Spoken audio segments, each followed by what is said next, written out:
Assalamualaikum warahmatullahi wabarakatuh.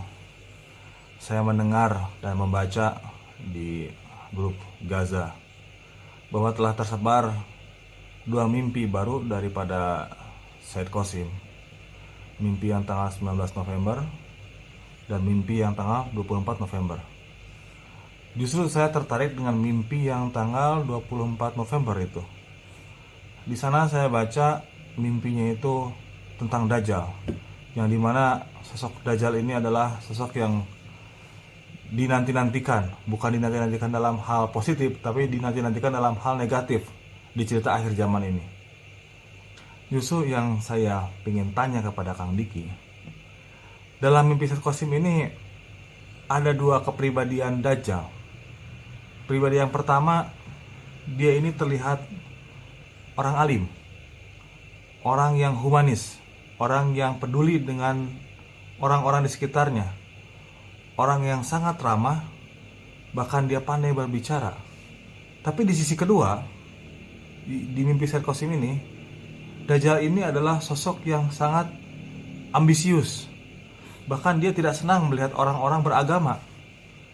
Bahkan dalam mimpinya ini tergambarkan bahwa dia ini membunuh seorang wanita, bahkan dengan membantai. Jadi ini ada dua kepribadian yang berbeda dari Dajjal ini.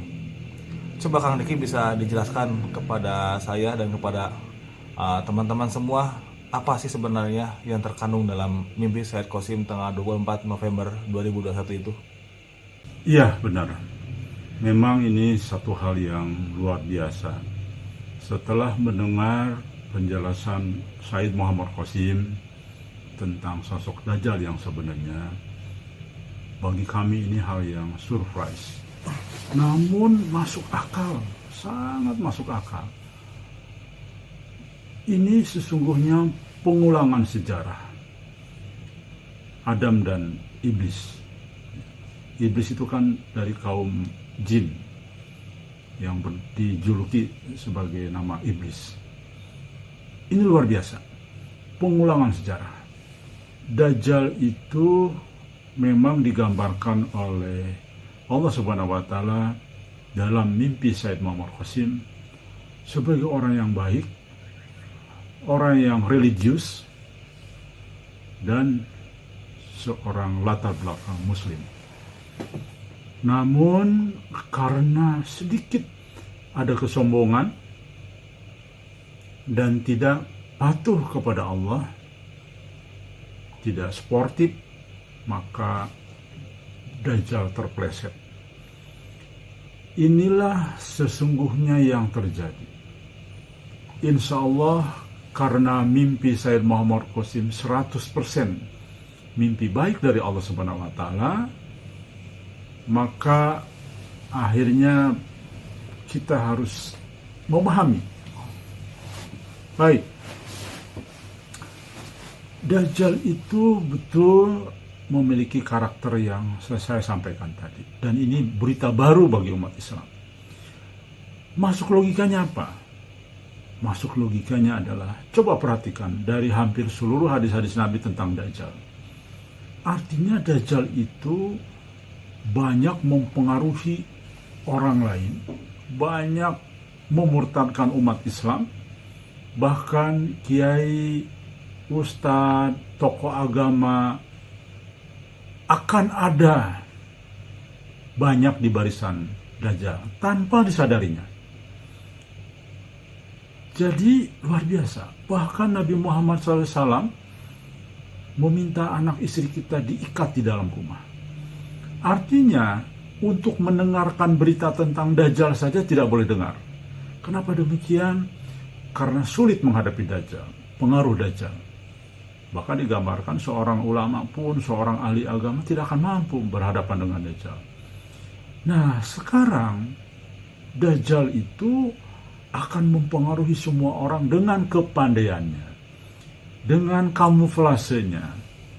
Logikanya adalah, mungkinkah jajaran tokoh agama umat Islam akan bisa murtad ada di barisan Dajjal kalau kedajalannya nyata.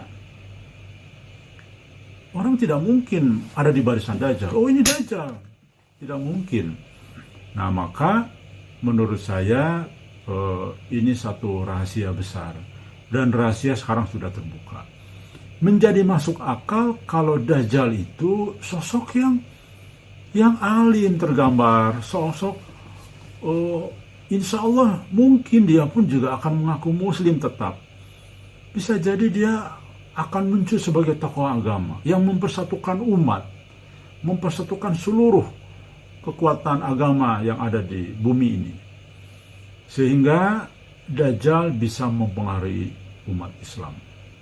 Nah, ini masuk akal. Insya Allah, sesuai dengan informasi dari Gus Baha, bahwa mimpi dari Allah Subhanahu wa Ta'ala lebih otoritatif, lebih benar daripada pendapat siapapun. Dan mimpi Allah dari Allah dikendalikan oleh Allah Subhanahu wa Ta'ala. Baik, sehingga akhirnya inilah satu fenomena yang sedang akan kita hadapi. Kita sulit nanti membedakan apakah ini Dajjal atau seorang alim, seorang tokoh agama nanti. Baik itu dia akan muncul menjadi seorang ulama, mungkin saja dia akan muncul sebagai tokoh agama, mungkin saja dia akan muncul menjadi tokoh pemersatu bangsa, seolah-olah begitu. Sehingga banyak ulama kita pun terjebak dalam itu.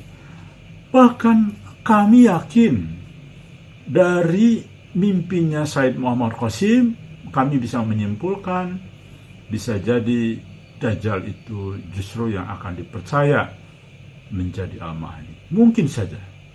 Baik, nanti ini penjelasan di sesi-sesi berikutnya. Saya kira itu pernyataan jawaban dari saya, karena memang seperti itulah yang digambarkan oleh mimpi Said Muhammad Qasim.